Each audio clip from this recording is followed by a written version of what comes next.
भगवान विष्णु और माँ लक्ष्मी एक समय पृथ्वी पर भ्रमण के लिए पधारे। उस समय इंद्र देवता की कृपा से पृथ्वी लोक पर वर्षा हो रही थी, जिसके कारण भगवान विष्णु और माँ लक्ष्मी को भ्रमण करने में कठिनाई का सामना करना पड़ रहा था। उसी समय माँ लक्ष्मी को एक कुटिया दिखाई देती है। वे दोनों साधु रूप में उस कुटिया में शरण लेने पहुंच जाते हैं। कुटिया में एक स्त्री थी। द्वार पर साधु और साध्वी को देखकर वह बहुत प्रसन्न हुई। उसने दोनों को आदरपूर्वक घर के अंदर स्थान ग्रहण करवाया। सेवा भाव से उन्हें जलपान और भोजन करवाया। भोजन के उपरांत उस स्त्री ने उनके शयन का प्रबंध किया। भगवान विष्णु और माँ लक्ष्मी शयन करने चले गए। कुछ समय बाद उसका पति आया। तब उस स्त्री ने अपने पति से कहा, स्वामी, आज घर में कुछ भी खाने के लिए नहीं है। आपके बिना पूछे मैंने आपके और अपने हिस्से का भोजन इन साधु और साध्वी जी को करा दिया और शयन के लिए अपना बिस्तर दे दिया। आज रात हम घर के बाहर बैठकर बिता लेंगे।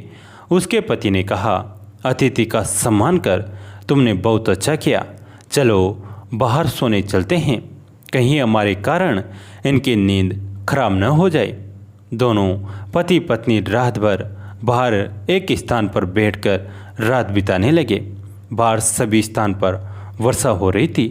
प्रातः जब साधु और साध्वी उनसे विदा लेने लगे तो साध्वी बनी लक्ष्मी जी ने उन्हें वर लक्ष्मी व्रत के बारे में बताया और कहा कि इस व्रत के करने से तुम्हारी सारी दरिद्रता दूर हो जाएगी।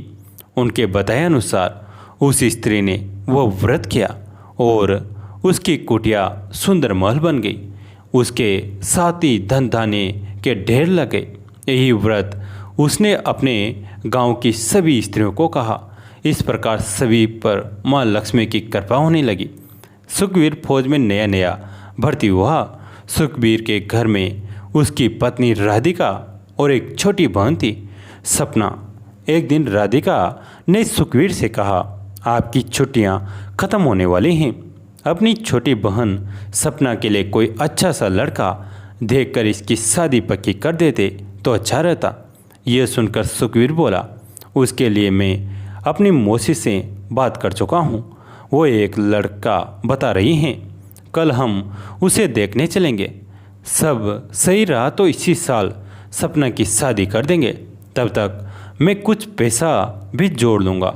अगले दिन वे लड़का देखने जाते हैं। उन्हें लड़का पसंद आ जाता है और कुछ ही दिनों में सपना की शादी हो जाती है। सपना बहू बनकर अपने पति आनंद के घर पहुंच जाती है। वहाँ शुरू से ही उसे परेशान किया जाने लगा, क्योंकि वह एक फौजी की बहन थी, इसलिए उसके ससुराल वालों को ज़्यादा दहेज नहीं मिला था। इसलिए वे उसे बुरा भला सुनाते थे। एक दिन सुखवीर अपनी बहन से मिलने गया। तब सुखवीर ने सपना से पूछा, बहन तू यहाँ ठीक से तो रह रही हैं, कोई परेशानी हो तो बता। यह सुनकर सपना बोली, भैया मैं मज़े में हूँ, लेकिन आप मुझे भूल गए, बहुत दिनों बाद आए मुझसे मिलने। तब सुखवीर ने कहा, ऐसी बात नहीं है बहन, शादी के बाद कुछ परेशानी चल रही थी।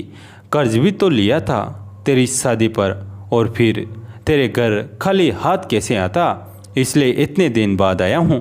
यह सुनकर सपना रोने लगी और बोली, भैया मुझे पता होता आपको इतनी परेशानी होगी तो मैं शादी ही नहीं करती। सुनकर सुखवीर हंसने लगा और बोला, तो ससुराल जाते ही बड़ी हो गई, बड़ी बड़ी बातें करने लगी। तू चिंता मत कर, मैंने सारा कर्जा उतार दिया है, अब किसी बात की चिंता नहीं है। और हाँ, कल मैं वापस जा रहा हूँ, मेरी छुट्टियाँ ख़त्म हो गई। तब सपना ने कहा, भैया रक्षाबंधन पर तो आओगे न, मैं आपका इंतज़ार करूँगी। तब सुखवीर बोला, मैं कोशिश करूँगा, अगर नहीं आ पाया तो तू गुस्सा मत हो जाना, रक्की भेज देना। यह कहकर सुखवीर चला गया। उसके जाने के बाद सपना की सास ने पूछा, बहू तेरा भाई कुछ देकर भी गया है या खाली हाथ आया था? सपना बोली, माँ जी भैया सबके लिए कपड़े लाए थे, लेकिन उनके पास पैसे नहीं हैं। वे बड़ी मुश्किल से शादी का कर्जा उतार पाए हैं। यह सुनकर सपना की सास बोली, यह सब तो बहाना है।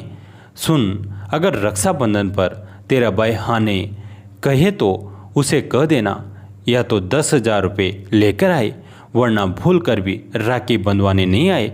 यह सुनकर सपना रोने लगती हैं। कुछ दिन बाद रक्षाबंधन का दिन आया। सपना तैयार होकर भैया का इंतज़ार करने लगी।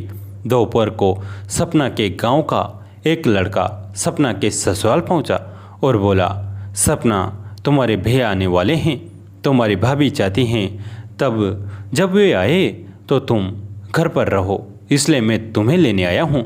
यह सुनकर सपना ने अपनी सास से पूछा। उसकी सास ने कहा, चली जा, लेकिन वापस आए तो 10,000 रुपये लेकर आना, नहीं तो हमेशा अपने भाई के घर रहना। सपना बिना कुछ बोले अपने घर आ जाती हैं। शाम के समय सुखबीर घर आता है। यह देखकर सपना और राधिका बहुत खुश होती हैं। सपना सुखबीर को राखी बांधती हैं। पूरा घर खुशियों से भर जाता है। 2 दिन बाद सुखबीर सपना से कहता है, बहन, अगर तू कहे तो मैं तुझे ससुराल छोड़ आऊँ। नई नई शादी हुई है, कहीं वे लोग बुरा न मान जाए कि तू अपने घर ही जाकर बैठ गए। ये सुनकर सपना रोने लगती हैं और उसने रोते रोते सारी बात सुखबीर को बता दी। ये सुनकर सुखबीर को बहुत बुरा लगा। उसने अपनी बहन से कहा, कोई ज़रूरत नहीं है वहाँ जाने की। सपना वहाँ रहने लगती है। कुछ दिन बाद सपना की सास और उसका पति आनंद वहाँ पहुँच जाते हैं। आनंद सुखबीर के पैर पकड़ लेता है। पूछने पर वो बताता है, न जाने कैसे 10,000 रुपये वाली बात गांव में फैल गई और एक फौजी की बहन से दहेज मांगने के कारण पूरे गांव ने हमारा बहिष्कार कर दिया। हमसे बहुत बड़ी भूल हो गई, हमें माफ़ कर दीजिए।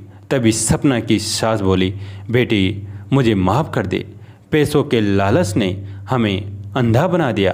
तू उस फौजी की बहन है जो दिन रात हमारी रक्षा के लिए अपनी जान लगा देते हैं। मैं अब तुझे कभी परेशान नहीं करूँगी।